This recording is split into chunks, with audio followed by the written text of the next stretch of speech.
बिस्मिल्लाहिर्रहमानिर्रहीम। जैसे कि आप सब लोगों को पता है कि परसों रात से एक मरी कबाइल की एक न्यूज़ सर्कुलेट कर रही है, चल रही है सोशल मीडिया में कि खान मोहम्मद मरी की फैमिली जो सरदार ने अगवा की हुई थी, उनमें से दो बेटे और एक उसकी अहलिया को कत्ल कर दिया और बाकी जो चार लड़के हैं और एक लड़की है उसको अपने पास अगवा करके रखा हुआ है। तो अभी मेरे सोर्सेज ने मुझे बताया, मेरी इंटेलिजेंस जो है उनने मुझे ये बात बताई है कि रबू जिंग नामी बंदा, वडेरा रबू जिंग, मैं इसको बहुत पहले से जानता हूँ।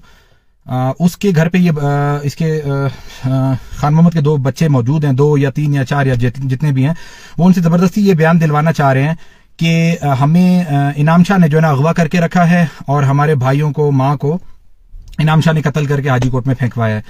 तो मेरी वीडियो बनाने का मकसद सिर्फ ये है कि अगर इनाम शाह ये हरकत करनी होती तो इनाम शाह क्यों इस मामले को हाईलाइट करता, पहली बात। दूसरी बात ये कि मैंने कल अपने फेसबुक पेज पे पिक्चर्स अपलोड की थी इनके बच्चों की, जो सरदार की उस टाइम वहां पे खातिर तवाजी करते हुए, उसके दस्तरखान लगाते हुए, झाड़ू मारते हुए, उसका खाना परोसते हुए।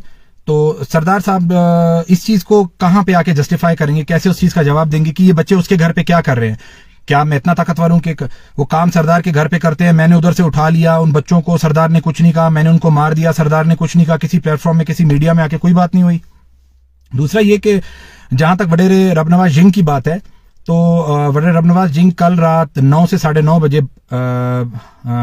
डीपीओ नूर मोहम्मद बड़ेज के साथ हाजी कोट बारखान, जो हमारा आबाई गांव है, आबाई घर है, वहां पे जाता है।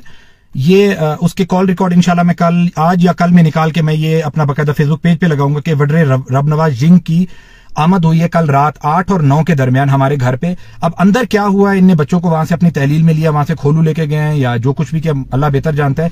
इस टाइम मेरा वीडियो बनाने का सिर्फ और सिर्फ मकसद एक ही है कि मुझे इस पूरे के पूरे इसमें फंसाया जा रहा है गलत तरीके से। क्योंकि सर देखिए, एक JIT बनाई गई है जिसमें DC बारखान है, अपना सलीम लेडी DIG है, ये तो सरदार के बंदे हैं। DC बारखान तो वैसे ही सरदार के नीचे काम करता है, और जहां तक है DIG सलीम लेडी साहब की बात, वो तो सरदार साहब से तो बहुत ज्यादा डरते हैं, वो तो है ही उसके बंदे, उनको लाने वाले वो हैं कि आप जिस तरीके से भी काम करें, जो भी करें, मुझे कोई एतराज नहीं है।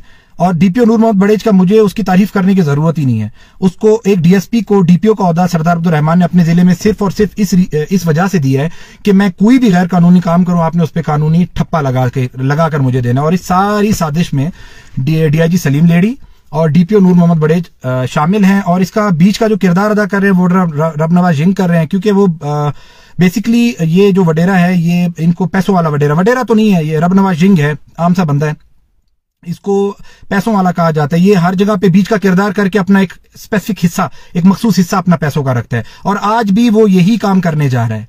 अभी थोड़ी देर तक वीडियो वायरल हो जाएगी, 5 दिन 10 मिनट आधा घंटा मुझे नहीं पता, उन बच्चों की के हमें अगवा इनाम खितरान ने किया था और हमारे भाइयों को कत्ल भी इनाम खितरान ने किया, हमारी माँ को कत्ल भी उनने किया है। आगे जो भी होगा अल्लाह बेहतर जानता है, पर मैं हर फोरम पे आके ये क्लैरिफाई करने के लिए, सफाई देने के लिए तैयार हूं कि मैं किसी भी तरह से, किसी भी तरीके से इस मामले में इन्वॉल्व नहीं हूं, और अगर वाकई में इन्वॉल्व होता तो मैं इस मामले को कभी भी हाईलाइट ना करता। ये मैं आज से नहीं, बहुत अरसा पहले से मैं इस मामले को हाईलाइट कर रहा हूं। जब से ये बंदे सरदार अब्दुल रहमान की कैद में हैं, उसकी खातिर तवाज़ो, इसके घर में हर खितरान के, हर वडेरे, हर मुहज़िब बंदे ने इनको काम करते हुए सरदार अब्दुल रहमान खितरान के घर में देखा है। और उस चीज का जीता जागता सबूत जो कल मैंने पिक्चर्स अपलोड किए हैं, आपकी छोटी बच्ची को उसका छोटा बेटा सतार उठा के घूम रहा है उसकी खातिर, तो आप इसको कैसे, अब्दुल रहमान आप मुझे बताओ, आप इस चीज का जवाब कैसे दोगे कि एक बंदा जो आपकी फैमिली की खिदमत कर रहा है अभी भी, मतलब अच्छा कल रात माशाल्लाह से बहुत एक जबरदस्त पुलिस ने कारनामा अंजाम दिया। सरदार अब्दुल रहमान के क्वेटा वाले घर पे छापा मार के 3 घर हैं जो इसकी मलकियत हैं। आखिरी घर जो है वहां पे वडेरे और गार्डों की जगह, मतलब वहां पे सिर्फ ये वडेरे, वो बहुत गंदा घर है, वहां पे कुछ भी नहीं होता, सिर्फ गार्ड और वडेरे रिहाइश पजीर होते हैं। वहां पे जाके बड़े धड़ल्ले के साथ पुलिस छापा भी मारी है, सारा सिलसिला भी कर लिया। उसके बाद जो सेकंड होम है जहां पे सरदार की रिहाइश है, वहां पे कैमरे भी लगे हुए हैं, और मैंने बार बार चीख के ये बात सोशल मीडिया के फोरम पे कही कि भाई वहां पे हार्ड डिस्क है, वो जाके रिट्रीव करे, अपने कब्जे में ली जाए, और वो हार्ड डिस्क से डेटा निकाला जाए। 2 दिन पहले तक, 2 दिन परसों रात 10 बजे तक सत्तार और इमरान, ये दोनों खान मोहम्मद मरी के छोटे बेटे हैं। मजीद और सत्तार, ये दोनों खान मोहम्मद मरी के छोटे बेटे, ये क्वेटा में मौजूद थे। ये सरदार अब्दुल रहमान के क्वेटा वाले बंगले में मौजूद थे। 10 बजे के बाद इनको वहां से गायब कराया गया। और एक खानापुरी के तौर पे रात डीपीओ 9 बजे जाता है हाजीकोट, वहां के बंदों को इतला देते हैं कि भाई छापा तैयार है, आप लोग निकलो यहां से। सारे के सारे वहां से निकल जाते हैं। खानापुरी होती है, डीआईजी आता है, छापा मारता है, बंदों को तहलील में लेता है, उनकी भी तफ्तीश करके उनको छोड़ दिया जाएगा। कोई बड़ी बात नहीं है इसमें। और क्योंकि ये पुलिस बेसिकली है ही अब्दुल रहमान की खरीदी हुई लौंडी कह सकते हैं आप उनको। मैं तो ये वर्ड इस्तेमाल नहीं करना चाहता, बट अब मुझे मजबूर कर दिया है कि वो जैसे बोलेंगे दिन, रात बोलेंगे रात। और अब्दुल रहमान खितरान के कुछ एलिगेशन से, कुछ इल्जाम थे जो उन्होंने कल जियो न्यूज को दिए कि इनाम जो है वो मेरी सीट और मेरी सरदारी के पीछे पड़ा हुआ है, क्योंकि मेरा बड़ा बेटा बैठा हुआ है और सरदारी उसकी है और सीट एमपी की सीट पे आना चाहता है मेरी जगह पे। तो मैं अब्दुल रहमान साहब को बताता चलूं, जहां पे पहली बात है सरदारी की। सरदारी आपकी ना आज थी, ना कल है, ना परसों। सरदारी है कौम की। मरी कौम, लूनी कौम और खितरान कौम। हमारे यहाँ पे तुमंदारी वाला निजाम है, कानून है जो 400-500 साल से चला आ रहा है, जिसमें सिलेक्शन नहीं होती, इलेक्शन होती है। ये बिल्कुल ऐसे होता है जैसे हमारे जनरल इलेक्शन होते हैं। सरदार जब तक जिंदा है अब्दुल रहमान, तब तक वो सरदार है। जब वो मरेगा, हम लोग 9 भाई, हम 9 भाइयों में से कौम किसी भी भाई को, पहले नंबर को भी, 8वें को भी, 5वें को भी, 4थे को भी, 7वें को, किसी को भी सरदार बना सकती है। ये कौम की मर्जी है, ये मेरी या सरदार अब्दुल रहमान की मर्जी नहीं है। ये हमारा कानून है। हाँ, कानून से हटके अगर आप जोर जबरदस्ती से बनाना चाहें, आप गधे को भी सरदार बना सकते हैं, उसमें कोई इतनी बड़ी बात नहीं है। रही बात सियासत की, देखें सियासत के साथ मैं 2007 से मुंसलिक हूं। मैं बहुत छोटा था, मुझे शौक भी था, इसमें कोई शक वाली बात नहीं है। मैं सियासत करता भी हूं, लोगों की मैंने खिदमत भी की है। और जहां तक बात है खान मोहम्मद मरी की, खान मोहम्मद मरी की जहां तक हर बंदे के जबान पे एक ही सवाल है कि खान मोहम्मद मरी क्या ये मतलब ये मामला शुरू कहां से हुआ। तो ये मामला शुरू होता है, सरदार साहब ने मुझ पे 2 एफआईआर करवाई अब्दुल रहमान ने 2019 में, जिसका मुद्दई मेरा कजन था, गवाह उसका दूसरा मेरा सौतेला भाई सलाम शाह था। और उसमें गवाह खान मोहम्मद मरी को डाला गया कि आपने इनाम पे गवाही देनी है, जिसपे उसने एतराज किया और सरदार ने उसको पे प्रेशर डाला कि आपने गवाही देनी है। वहां से भाग गया और सरदार ने उसके बच्चों को यरगमाल बना लिया, उसकी पूरी फैमिली को, और उस पर जोर देता रहा कि आपने इसके खिलाफ गवाही देनी है। बट मैं हक और सच की बात करूंगा कि खान मोहम्मद ने कहा कि मैं ना आज तक उसको देखा है, ना मैं उसको जानता हूं, मैं उस पर कैसे गवाही दूं, और बाप बेटे का मतलब मैं बीच में क्यों आऊं। इधर से मामले खराब हुए। उसके बाद खान मोहम्मद मरी का एक कसूर है कि उसके घर पे अगर बेटी ना होती, शायद हो सकता है कि आज उसके बच्चे उसके हवाले होते। उस टाइम उसकी बेटी 7 या 8 साल की गालिबन होगी।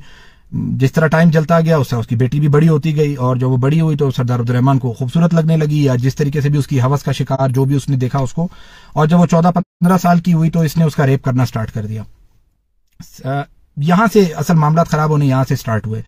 तो उसके बाद ये बात खान मोहम्मद को भी पता चली। खान मोहम्मद ने इस पर रजिस्ट किया, मुख्तलिफ मीडिया प्लेटफॉर्म इलेक्ट्रॉनिक और सोशल पे गया, उस पर अपनी आवाज बुलंद की, चीखें मारी, चिल्लाया कि भाई मुझे मेरे बच्चे बाजियाब करा के दो, डीआईजी आईजी। हाँ, ये बात जरूर है कि वो किसी को दरखास्त नहीं देगा। उसकी वजह यह है कि वो उसको अपने जान के लाले पड़े हुए थे, क्योंकि सरदार अब्दुल रहमान ने खान मोहम्मद मरी को जान से मार देने की धमकी दी हुई थी कि तुम मुझे जहां भी मिले मैं तुम्हें मार दूंगा। उस डर से वो आज तक छुपता फिर रहा है। इनफैक्ट मुझे पता है कि ये मामला होने के बाद, सिलसिला होने के बाद मेरी जान को भी खतरा है, पर मैं अपनी अल्लाह की जात से डरता हूं, बंदे से मैं नहीं डरता। तो मेरा ये वीडियो बनाने का मकसद सिर्फ यही है कि आप लोगों तक हक और सच की आवाज पहुंच सके। मैं आज भी गरीब की आवाज बना हूं, कल भी बनूंगा और परसों भी इंशाल्लाह। मैं हक सच के लिए आज भी लड़ा हूं, मैं कल भी लड़ूंगा, चाहे मैं किस भी लेवल पे क्यों ना हूं। नौजवान हूं, अल्लाह ताला ने मुझे हिम्मत दी है, ताकत दी है, मैं लड़ूंगा। मैं गरीब की आवाज बनूंगा, जहां पे जो भी जुल्म करेगा, जहां तक मेरी ताकत होगी मैं उससे बढ़ के उस पर आवाज भी उठाऊंगा, उनका मुकाबला भी करूंगा, जहां तक मेरी हिम्मत होगी। और रही बात इनकी ये जो अभी वीडियो बनने जा रही है, तो मेरा पैगाम है रबू सिंह को कि मेहरबानी करके पैसों से आगे भी सोचें।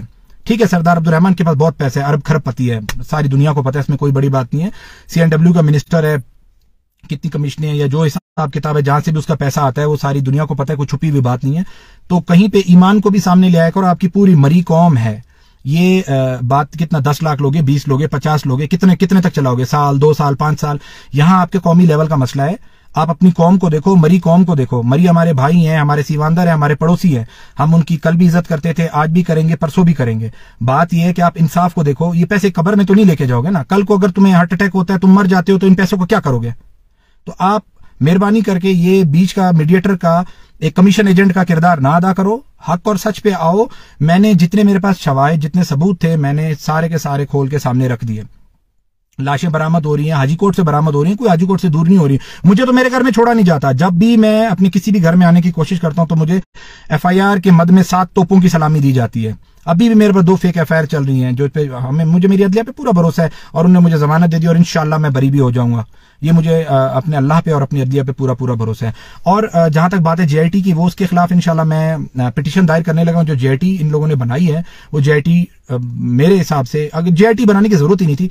सरदार अब्दुल रहमान से पूछ लेते, घर के 4-5 नौकरों को वो मुंतखब करके कह देते ये जाके तफ्तीश करें, क्योंकि ये जो इस टाइम JIT बनी हुई है वो totally it is under the control of Sardar Abdul Rahman.